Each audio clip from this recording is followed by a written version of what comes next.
with Whitley Strieber, the author of Breakthrough, and to complete the thought that these beings could be not necessarily from another planet.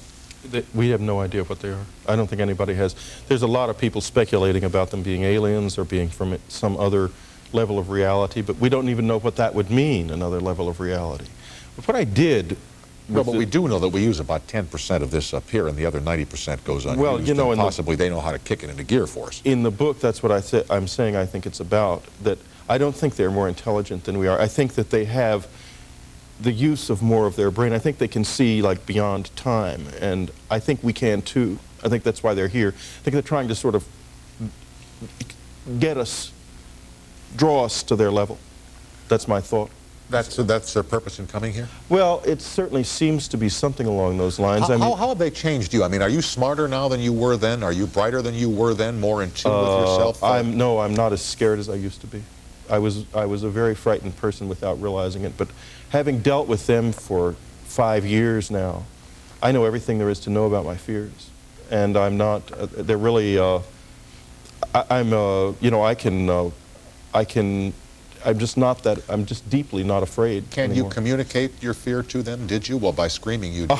Yeah. Yeah, I think I communicated my fear quite clearly. And do they now not scare you anymore? I don't think it's really ever been about that. I think my fear had to do with me. And what happened was, you know, I got 140,000 letters came in after I wrote Community. I'm surprised only that few. Oh, no. I would think millions. Millions. No. That was a lot of letters for long, detailed descriptions of this. Most of the people were saying, I'm not as scared as you are when it happens to me. And I suddenly realized I was like on the extreme. There is a group of people, you'll find them in the UFO community and stuff, who are really scared. But the vast majority of people who have the experience really aren't. They're just very perplexed, and they'd like to know more. Yeah. Here is Jill on the toll-free in Hepburn, Saskatchewan. Hello. Hi. Good evening. Good. I was just wondering, I know it must be very frustrating. A lot of people don't believe you. Yeah. And I was just wondering how you deal with it. Let's put it this way. It is very, very frustrating. There is the odd wall in my house with a hole in it that's been put there by my fist. Oh. I can get very angry about that. But I have got in this book some interesting, first of all, it's all multiple witness experiences. I told the visitors in my mind that I would not put anything in the book unless more than one person participated. It took 5 years, but gradually, coming with groups of people up to my cabin, reliable people I could trust, it built into a series of multiple witness encounters that tells you what this thing is about, really. And it's the first time anyone's done it. No one's ever done that before. Yeah, Jill, have you read any of Whitley's other books? No, I haven't. I have heard his name. I know that, but no, I haven't. And I think that also, in a way, I would never try to impose this on people.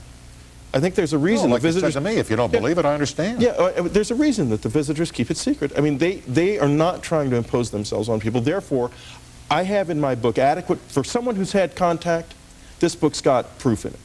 For someone who thinks it's probably real, this is going to take them over the edge. They're going to decide it probably is real. For someone who does not want to believe in this, the book's not going to push them.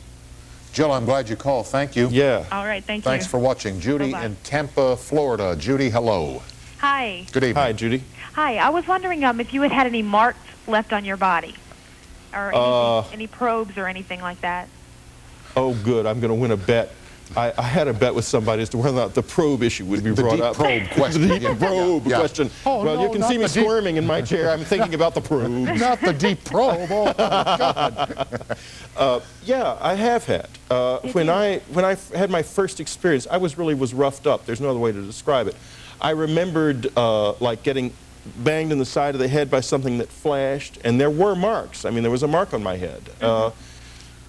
There's even some very strange sort of little things in my MRI scans that might be an indication of something that happened there. There was a rectal probe that happened that was very unpleasant and really creeped me out. Well, it seems like that would definitely prove your story to anyone who was a skeptic. Well, yeah. I mean, 2 days later, I couldn't sit down. Yeah. It would not, but it didn't happen to the skeptic. So the skeptic can say, so, what happened? He sat on a cactus? You know, He sat on a rolling pin? I mean, who knows? Thomas had to put his hand into Jesus' side before he believed that he was crucified. Yeah, but in this particular situation, I think that unless you've had contact, you need to stay at that level. Right. I would not say that I'm trying to make people into believers. But if you've had the visitors come into your house, This is a pretty handy guidebook, isn't it? this is useful. Yeah. Absolutely. Yeah. This is, Judy, I'm glad you called, and thanks for watching. Thank you. All right, bye-bye. Can you tell them to go away, and will they?